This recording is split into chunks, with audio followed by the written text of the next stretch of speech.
Si è conclusa con grande successo la seconda edizione della Fiera dello Sport, manifestazione patrocinata dal Comune di Conegliano e dall'US 2.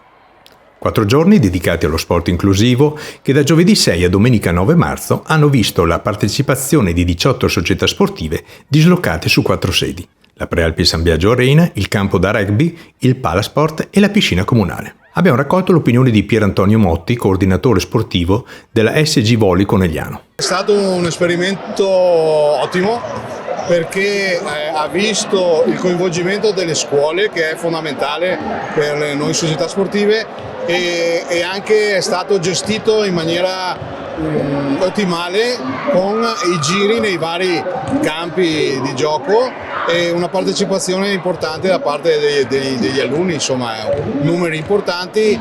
Lo sport per i giovani è fondamentale e l'importante è farglielo fare bene, e questo è il nostro obiettivo. È importante che ci sia il coinvolgimento anche delle persone meno fortunate, e non devono esserci barriere, non devono esserci problematiche di sorta. Dobbiamo coinvolgerli e farli sentire perfettamente normali.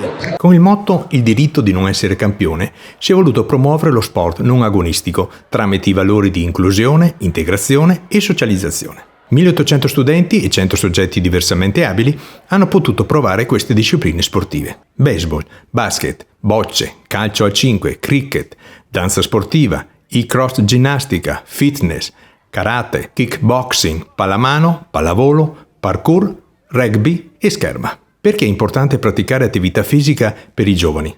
Lo abbiamo chiesto al professor Antonio Ferracin del Liceo Marconi di Conegliano. Questo è fondamentale perché attenzione che il corpo è collegato alla mente, e la mente al corpo, e i ragazzi è anche bene, soprattutto queste generazioni, che abbiano l'occasione di poter usare mani, piedi liberamente, perché capirete che il contesto sportivo in un palazzetto è completamente diverso rispetto al contesto d'aula scolastico.